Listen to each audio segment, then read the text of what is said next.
नमो नमः विद्यार्थियों, संस्कृत विषय की कक्षा 8 में TSN ऑनलाइन क्लास पर आप सभी का स्वागत है। विद्यार्थियों, प्रीवियस वीडियो में हमने रुचिरा तृतीय भाग है जो आप लोगों की संस्कृत विषय की पाठ्य पुस्तक है बच्चों, उसका जो चैप्टर 15 है प्रहेलिका, इस शीर्षक से जो पाठ है आपका बच्चों, इसके हमने सभी कठिन शब्दों के अर्थों को समझा बच्चों, ठीक है।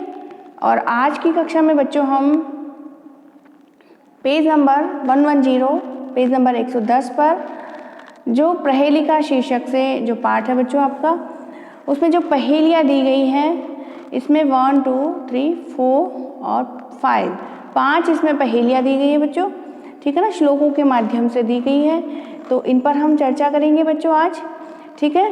तो शुरू करते हैं बच्चों। पंचदश है पाठ है, 15वां पाठ, चैप्टर 15 प्रहेलिका। प्रहेलिका ये मीन्स, प्रहेलिका मीन्स पहेलियाँ, ठीक है ना बच्चों।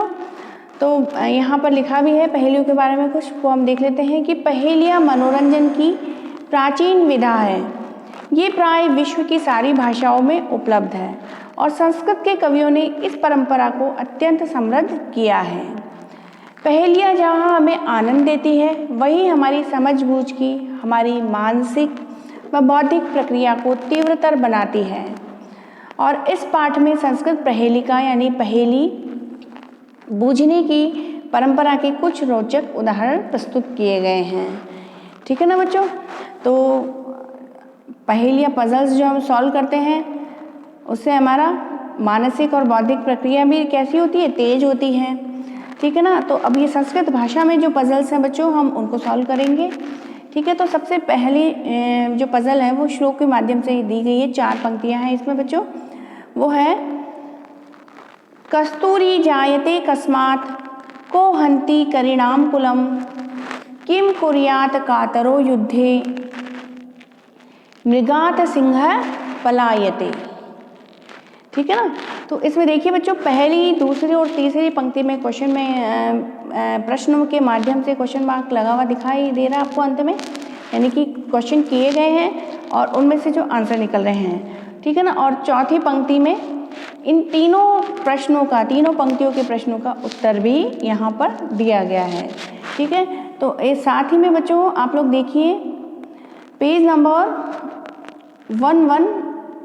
11 पर, यानी कि जहाँ हमारे शब्दार्थ है बच्चों उससे पूर्व में ये हमको जो बॉक्स दिखाई दे रहा है, इस बॉक्स में सबसे ऊपर लिखा है प्रहेलिकानाम उत्तराणाम अन्वेषाय संकेतः, यानी कि जो पहेलियाँ हैं उनके आंसर्स को अन्वेषण करने यानी खोजने के लिए संकेता, कुछ संकेत दिए गए हैं, इंस्ट्रक्शंस दिए गए हैं, ठीक है ना। तो सबसे पहले हमने जब अपना जो पहेलियाँ थी 4 इसमें पहले श्लोक में, तो उसको हमने पढ़ा, लेकिन उसको पूरा ट्रांसलेट सहित समझने से पहले हम जो ये संकेत दिए गए हैं बच्चों वो समझ लेते हैं हम। तो प्रथमा प्रहेलिका यानी कि जो सबसे पहला श्लोक है पहेलियों वाला, उसमें क्या क्या है संकेत आंसर निकालने के लिए, ट्रिक क्या है भाई, वो है अंतिमे चरणे क्रमशः त्रयाणाम प्रश्नानाम त्रिभिः पदै उत्तरम दत्तम। अंतिमे चरणे यानी कि अंतिम चरण में, क्रमशः यानी कि 1, 2, 3 यानी कि जो तीनों प्रश्न हैं, पहली पंक्ति का पहला प्रश्न, दूसरी पंक्ति का दूसरा और तीसरी पंक्ति का तीसरा प्रश्न, इन तीनों प्रश्नों का क्रमशः क्रमवारी क्या है वो, त्रयाणाम प्रश्नानाम, तीनों प्रश्नों का त्रिभिः पदै यानी कि 3 पदों में उत्तरम दत्तम, उत्तर दिया गया है, ठीक है ना। तो फर्स्ट वाला जो हमारा श्लोक है पुनः वहाँ चलते हैं बच्चों, और ये जो इंस्ट्रक्शंस यहाँ पे संकेत जो दिए गए हैं वो भी हमें दिमाग में रखना है कि ये जो पहले नंबर का जो श्लोक है उसमें जो चौथी पंक्ति है उसमें इन तीनों पंक्तियों के, फर्स्ट, सेकंड और थर्ड, तीनों पंक्तियों के जो आंसर्स हैं वो 3 पद में दिए गए हैं। यानी कि आप देखिए बच्चों, पहला श्लोक है, इसमें जो मृगात सिंह पलायते, ये तीनों ही, इन तीनों ऊपर जो यहाँ 3 प्रश्न पूछे गए हैं इसमें उनके आंसर्स हैं, ठीक है। तो हम इन्हें अब समझ भी लेते हैं। कस्तूरी जायते कस्मात्, कस्तूरी किससे उत्पन्न होती है, जायते मीन्स उत्पन्न होना, कस्मात् यानी किससे, ठीक है ना। और अब कस्तूरी, कस्तूरी किसे कहते हैं बच्चों, कस्तूरी मीन्स जो नर हिरण होता है बच्चों उसकी नाभि के पास की थैली में पाया जाने वाला एक सुगंधित पदार्थ होता है जिसको क्या कहते हैं, कस्तूरी कहते हैं। और इस पदार्थ का प्रयोग प्राचीन काल से इत्र के रासायनिक पदार्थ के रूप में इस्तेमाल किया जाता है। यानी कि कस्तूरी क्या है, एक सुगंधित पदार्थ है बच्चों, जो कि हिरण की नाभि की थैली के पास में पाया जाता है। ठीक है ना। तो अब पहला प्रश्न क्या पूछा है इसमें पजल के रूप में, कस्तूरी जायते कस्मात, कस्तूरी कहाँ से उत्पन्न होती है, कस्तूरी किससे उत्पन्न होती है।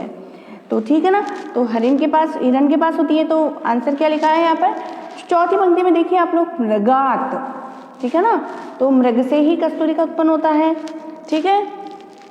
नेक्स्ट नंबर 2 है, को हंती करिणाम कुलम।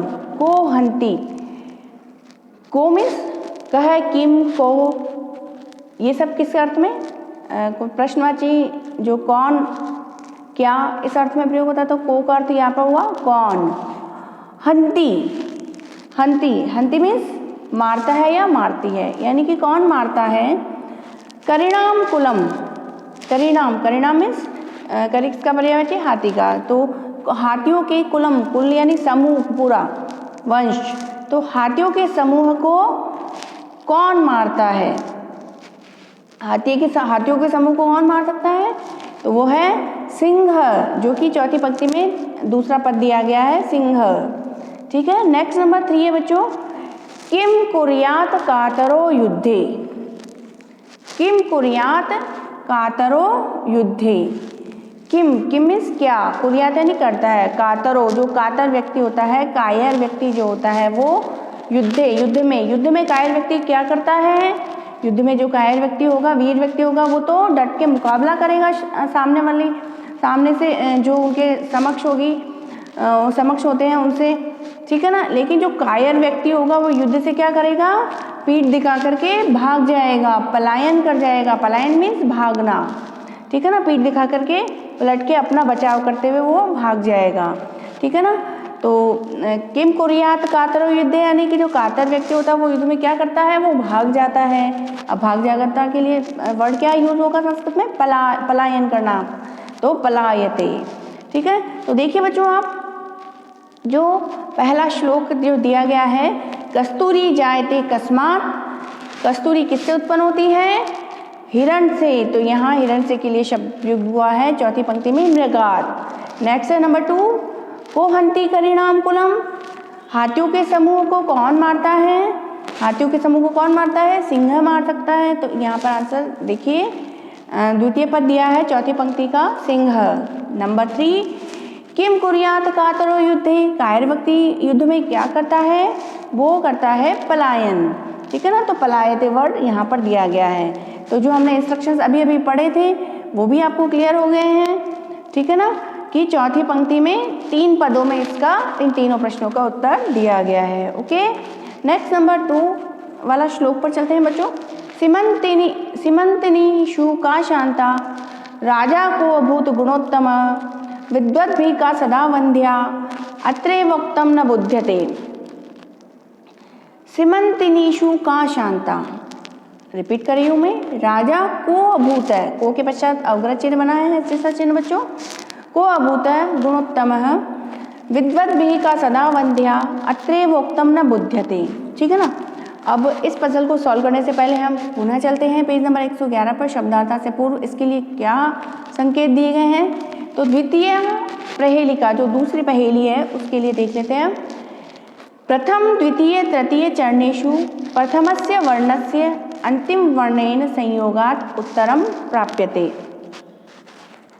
देखिए बच्चों, प्रथम द्वितीय तृतीय चरणेषु का अर्थ हुआ कि पहला दूसरा और तीसरा जो चरण है, यानी कि जो फर्स्ट सेकंड थर्ड और जो प्रथम द्वितीय तृतीय चरण, यानी कि फर्स्ट सेकंड थर्ड जो तीनों जो लाइंस हैं बच्चों, उनमें प्रथमस्य वर्णस्य जो पहला वर्ण है उसका अंतिम वर्णेन, जो अंतिम वर्ण है उसको संयोग करने से, यानी कि जो फर्स्ट सेकंड थर्ड लाइन का जो फर्स्ट वर्ड है वो और अंतिम जो लास्ट वर्ड है वो, उन वर्ड को एक साथ मिलाने से, संयोग करने से हमारे को क्या होगा, उत्तर प्राप्त हो जाएगा, आंसर हमें प्राप्त हो जाएगा। अब चलते हैं पुनः सॉल्व करते हैं पजल को।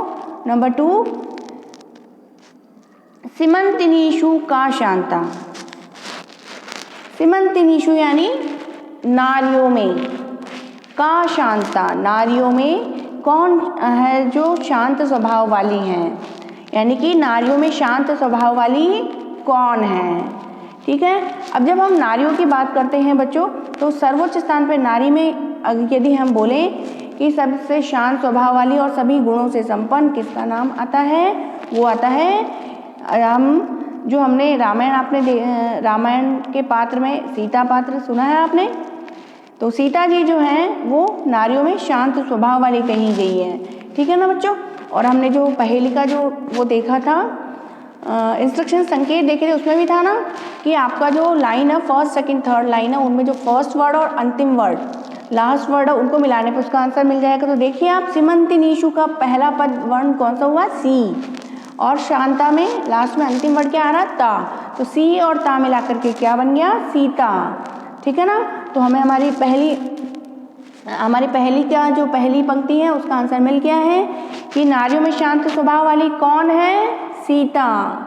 सीता मैया है ना नारियों में शांत स्वभाव वाली। नेक्स्ट नंबर 2 देखते हैं बच्चों हम। राजा को अभूत गुणोत्तम है।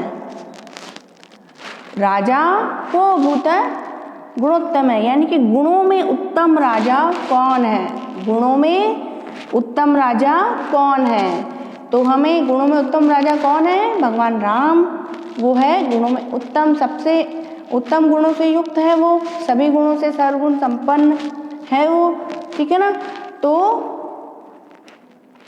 अब आप यहाँ पे आंसर का इंस्ट्रक्शन भी देख लीजिए। जो हमारी सेकंड पंक्ति द्वितीय पंक्ति है उसमें पहला वर्ण क्या है, रा, और अंतिम वर्ण क्या है, म, और विसर्ग भी लगा है, 2 डॉट जो लगे हैं विसर्ग, तो रामः, हमारा आंसर भी यहीं पे छुपा हुआ है। ठीक है ना। तो गुणों में उत्तम राजा कौन है, राम, भगवान राम। नेक्स्ट है नंबर 3 देख लेते हैं। विद्वद्भिः का सदा वंद्या। विद्वद्भिः का मीन्स कौन, सदा, सदा यानी हमेशा, कौन हमेशा विद्वानों के द्वारा वंदनीय है, यानी कि कौन ऐसा है जो विद्वानों के द्वारा भी वंदनीय है, पूजनीय है। तो देखिए बच्चों कौन है वो, इसका उत्तर क्या है।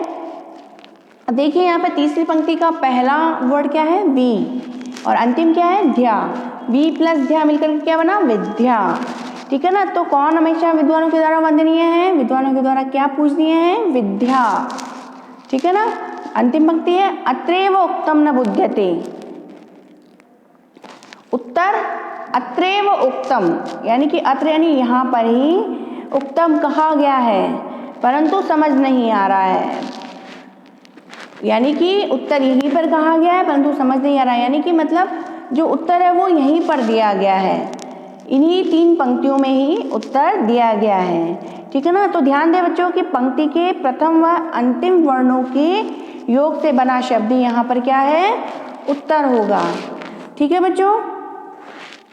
तो बच्चों आज की कक्षा में हमने जो आपका चैप्टर 15 है उसकी जो पहेलियाँ शीर्षक से जो पाठ है बच्चों, उसका जो नंबर 1 श्लोक है, नंबर 2 श्लोक है पहेलियों वाला, उन पर हमने चर्चा की। आज की कक्षा में बच्चों इतना ही। अगली कक्षा में हम पाठ के शेष भाग को कंप्लीट करेंगे। अगली कक्षा में फिर मिलते हैं बच्चों, तब तक के लिए शुभम मंगलम।